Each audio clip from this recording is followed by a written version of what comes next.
Jonas Varela na internet ou no YouTube. Se inscreva no nosso site, acompanhe nossos vídeos. Nós contamos apenas com 4 inscritos no nosso canal, no nosso site. Hoje continuaremos a leitura da Bíblia Sagrada no Novo Testamento, no livro dos Atos dos Apóstolos, O Caminho da Missão, livro número 5 do Novo Testamento. Hoje, já no seu 6º assunto, fim da missão, prisioneiro de Cristo, no seu capítulo 23, em todos os seus 35 versículos. Vamos para a leitura, de hoje, nosso vídeo de hoje. Primeiro tópico: de réu a juiz. Com o olhar fixo no sinédrio, Paulo assim falou: Irmãos, até hoje eu me comportei diante de Deus em perfeita boa consciência. Mas o sumo sacerdote Ananias ordenou aos que estavam perto que batessem na boca de Paulo. Então Paulo lhe disse: Deus vai ferir a você, parede caiada. Você se senta para julgar-me segundo a lei e, violando a lei, ordena que me batam? Os que estavam ao seu lado lhe disseram: Você está insultando o sumo sacerdote de Deus. Paulo respondeu: Irmãos, eu não sabia que este é o sumo sacerdote, pois está escrito: Não amaldiçoe o chefe do seu povo. A seguir, sabendo que uma parte dos presentes eram saduceus e a outra parte eram fariseus, Paulo exclamou no sinédrio: Irmãos, eu sou fariseu e filho de fariseus. É por nossa esperança a ressurreição dos mortos que estou sendo julgado. Apenas falou isso, armou-se um conflito entre fariseus e saduceus, e a assembleia se dividiu. Está escrito aqui saduceus, S-A-D-U-C-E-U-S. A pronúncia deve ser saduceus, mas a gente está acostumado a falar saduceus, Fariseus também, F-A-R-I-S-E-U-S, fariseus, seria a pronúncia, mas a gente está acostumado a falar fariseus e saduceus. E a assembleia se dividiu. De fato, os saduceus dizem que não há ressurreição, nem anjo, nem espírito, enquanto os fariseus sustentam uma coisa e outra. Levantou-se um vozerio enorme. Então, alguns doutores da lei, do partido dos fariseus, começaram a protestar, dizendo: Não encontramos nenhum mal neste homem, e se um espírito ou anjo tivesse falado com ele? E o conflito crescia cada vez mais. Receando que Paulo fosse estraçalhado por eles, o tribuno ordenou que o destacamento descesse e o tirasse do meio deles, levando-o de novo para a fortaleza. Na noite seguinte, o Senhor aproximou-se de Paulo e lhe disse: Tenha confiança. Assim como você deu testemunho de mim em Jerusalém, é preciso que também dê testemunho em Roma. Segundo tópico, trama frustrada. No dia seguinte, os judeus fizeram uma conspiração e se comprometeram sob juramento a não comer nem beber enquanto não matassem Paulo. Os que fizeram essa conjuração eram mais de 40 homens.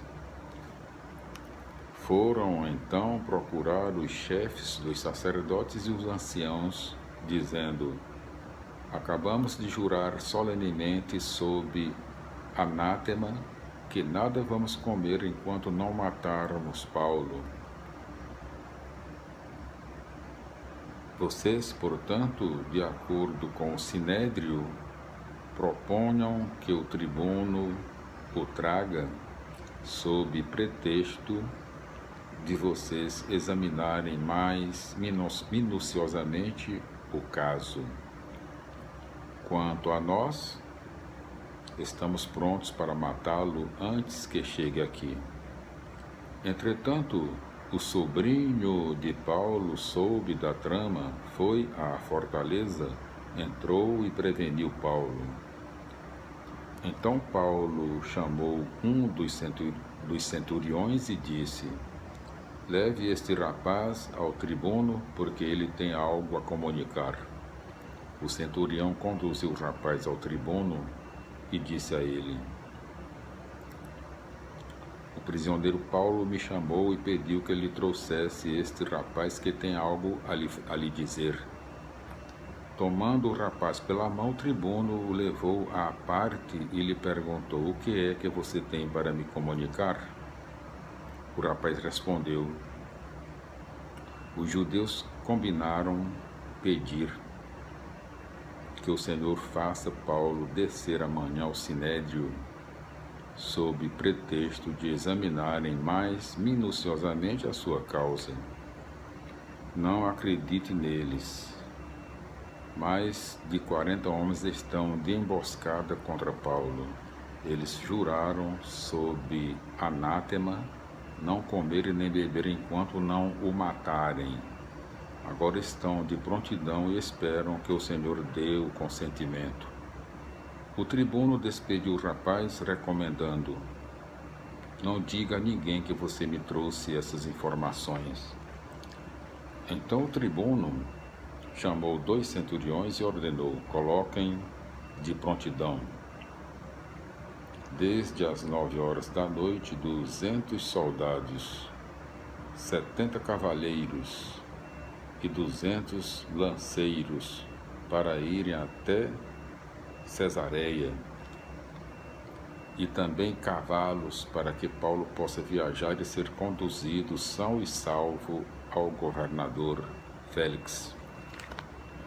Depois o tribuno escreveu a seguinte carta: Cláudio Lícias, ao excelentíssimo governador Félix, saudações. Este homem caiu em poder dos judeus e estava para ser morto por eles. Então cheguei com a tropa e o arranquei das mãos deles, porque fiquei sabendo que era cidadão romano. Querendo averiguar o motivo por que o acusavam, eu mandei levá-lo ao sinédrio deles. Verifiquei que ele era incriminado por questões referentes à lei que os rege, não havendo nenhum crime que justificasse morte ou prisão. Informado que existia por trás dos judeus, por parte dos judeus, repetindo, informado que existia por parte dos judeus um atentado contra este homem, tratei de enviá-lo ao Senhor.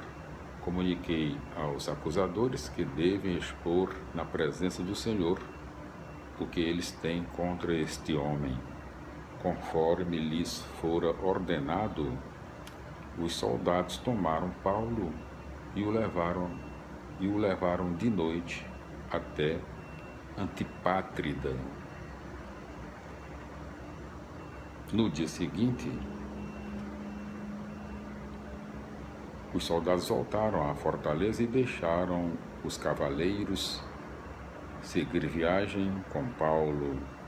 Chegando a Cesareia, os cavaleiros entregaram a carta ao governador e lhe apresentaram Paulo.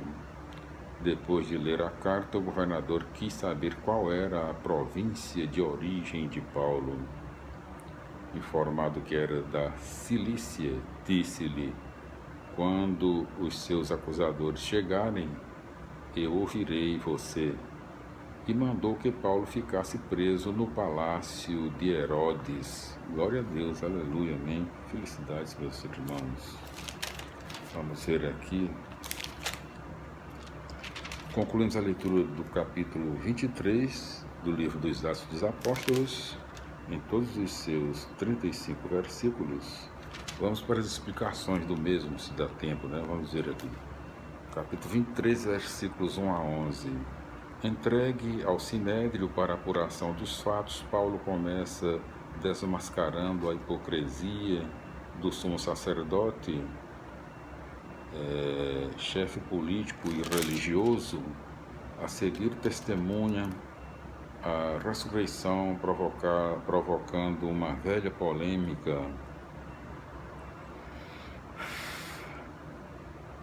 que estava na carne, que estava no cerne da própria teologia judaica.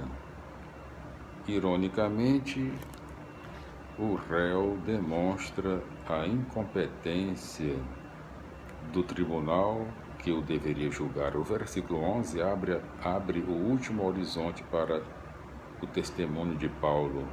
Roma, versículos 12 a 35.